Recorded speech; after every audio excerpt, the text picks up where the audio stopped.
Welcome back to Invest Global. Today we're going to be reviewing what is possibly the most decentralized exchange. Now, the problem we have in the decentralized exchange space is everything, calls himself a DEX or a decentralized exchange, but the question is, how really decentralized is this? It's not binary. Nothing's really black and white in many things in life, and especially in this. There's different scales of how truly decentralized something is.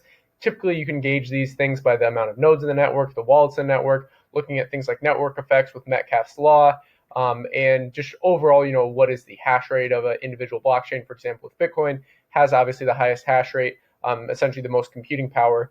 And with a decentralized exchange, we're basically going to be covering why this really differs from all the other ones. We're going to be talking about that kind of here in a second. And then their DAO, or Decentralized Autonomous Organization, their network stacks, and Bisq network documentation. All right, so you can see here, this is one of these decentralized exchanges where you actually download it to your computer. And this is one that's a lot older, older than Uniswap, older than these kind of new ones that are basically just forks of Uniswap. We recently talked about SiftChain, which is an omni-chain DEX.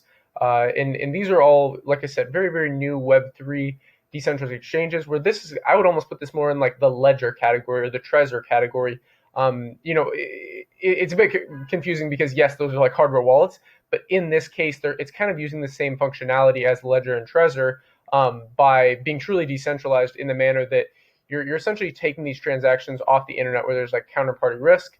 And again, a little bit confusing maybe to start off if you don't understand that fully, but we'll try and break this down just so you understand this. So basically, Bisq describes themselves as an exchange, decentralized. Pretty simple, right? So buy and sell Bitcoin or fiat currencies privately and securely using Bisq's peer-to-peer network and open source desktop software, no registration required. So again, a lot of people say P2P, or sorry, P2P or peer-to-peer, and some people just like don't actually understand that. Essentially what it's meaning is just skipping the middleman. So if you think about anything else that we're doing in the financial world outside of decentralized finance, which we cover every single day on Daily DeFi, essentially there's a middleman. So if you want to send a wire transfer through your bank account, there's a middleman. There's the Swift banking system. If you want to send money through PayPal, there's a middleman. Venmo, middleman. Cash App, middleman. All these different things, middleman, right? But here it's truly peer-to-peer. So there is no one in the middle. That essentially creates for a better situation overall. It reduces counterparty risk. So core functions, this is what I found very, very interesting. Again, I would be happy to make a second video on this, maybe doing just an actual tutorial on the download. That's not necessarily what this video is specifically for, like doing a tutorial. Rather, it's just kind of reviewing this most decentralized exchange, why it's really different. And like pretty much with any of the projects or investment sectors that we talk about on this channel, one of the things I do always want to say is I would be happy to make a follow-up video or a part two if you're interested in a tutorial. So Bisq is a peer-to-peer trading network, as we said before, not a centralized service. Its software is run on your own hardware. That's what I mean by this. Again, it's a little bit hard to confuse if you don't know the technical details, but I'm just trying to keep it kind of like a high-level overview here, not digging into like the coding aspects or like that part of it. But essentially, like what Trezor and Ledger does is the exact same thing. It allows you to run the transactions on your own hardware wallets. But in this case, it's in your own hardware computer by running the download, and then hopefully you're using a VPN. Hopefully you're using something like a Malwarebytes, which protects from any sort of a keystroke logger or anything like this that's potential like bug or hack on your computer. So yeah, that all being said, let's see. So not a website run by someone else. It's open source and community driven. So you can trade your Bitcoin for fiat currencies with it. The difference between Bisq and other so-called decentralized exchanges, that's what I was talking about before. A lot of them, claim to be decentralized, but for example, I love PancakeSwap. I love the token. We got in around $1 on this channel. A lot of people were along the ride. Now it's done a 40x, but it's not a true decentralized exchange. And that being said, it doesn't have to be decentralized if you don't need it to be decentralized. Just like if you're investing in the stock market, well, investing in something like PancakeSwap might be a good first step, and then moving to full decentralized exchanges like Uniswap or some of these other ones out there, or like Bisq. But Bisq doesn't have a native token, by the way, at least from what I understand.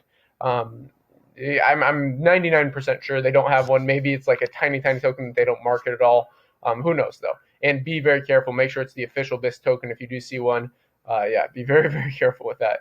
So as I was saying, so the difference between Bisq and all of other so-called centralized exchanges is as stark as the difference between owning your own home and renting someone else's. Interesting. In the former case, you have control over the property, and in the latter, you're always subject to the landlord's whims and demands. no matter how nice the landlord may seem to be. So with Bisq, you're always the owner, not just the owner of the Bitcoin, but also owner of your data. So that's very interesting. Yeah. So Bisq does not hold any Bitcoin. All Bitcoin used for trading is held 2-to-2 multi-signer addresses, controlled solely by the trading. Okay, so that's interesting. They're using the multi-sig feature in Bitcoin. If you're confused on that, let me know in the comments. I can make a video on that. That's for a whole nother video. The multi-sig feature, essentially, it increases security with the Bitcoin network. If you're worried about just like maybe someone finds your private key address or your mnemonic. Multi-sig essentially creates for a situation where it's much more secure, even though like having one is just already insanely secure. It's much more secure than literally anything else in the on planet Earth that we know of. Okay, so it's basically the most secure computing network in the world, at least in this modern day in 2021. So Bisq does not hold any national currency. National currency is transferred directly from one trader to the other using traditional banking and payment services. All of Bisq data is transferred over its own secure peer-to-peer network, which is built on top of the Tor network. No central servers.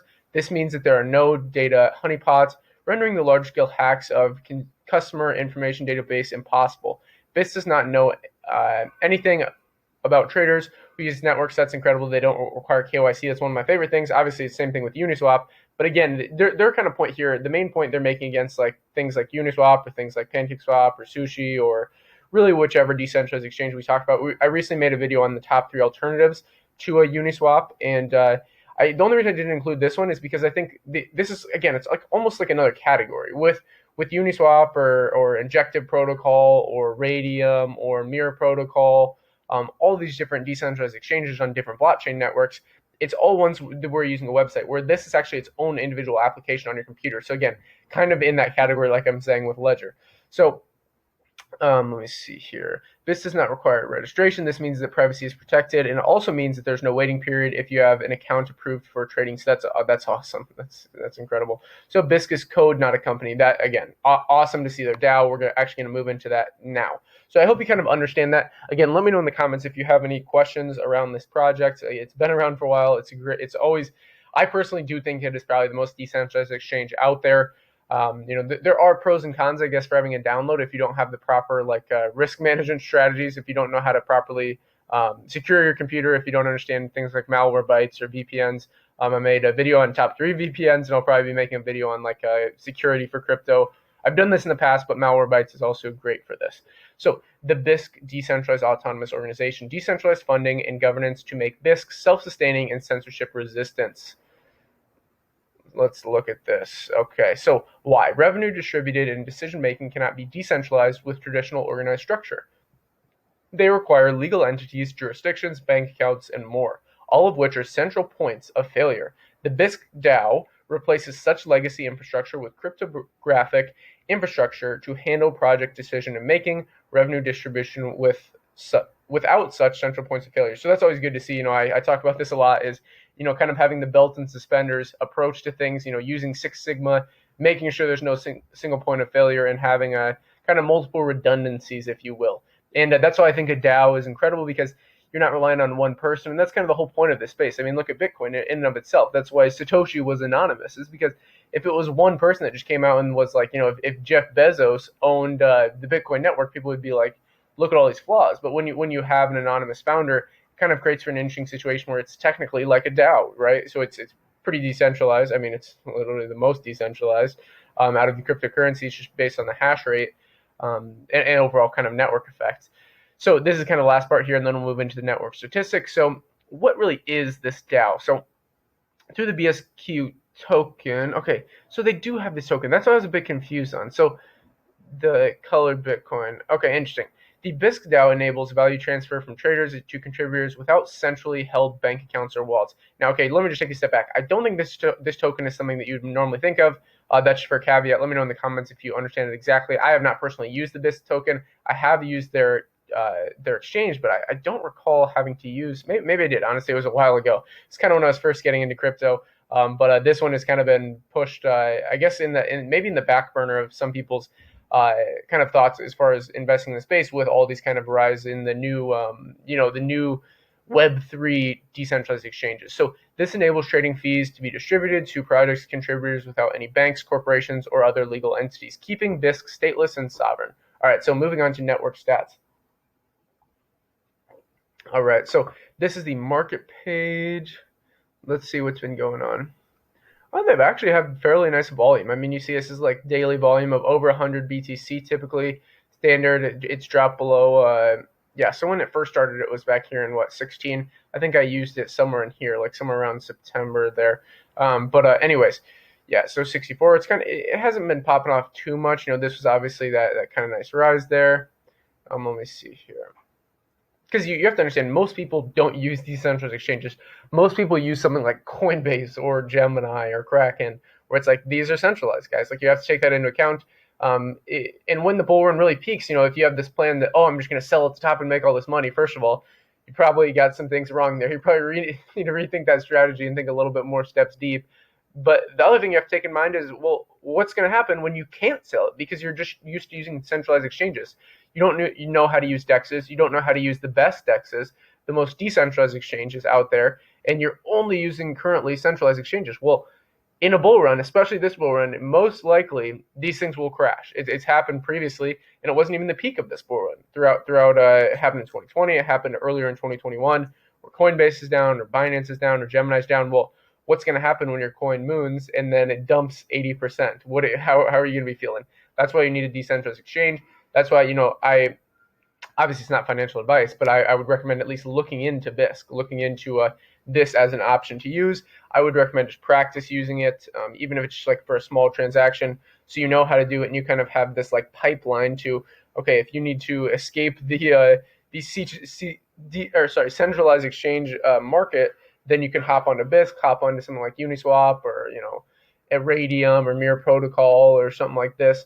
That you could be set basically. Okay, so you can see here, let's see, total trades through the last month is quite low, actually, under 100,000. Daily average trades is 118.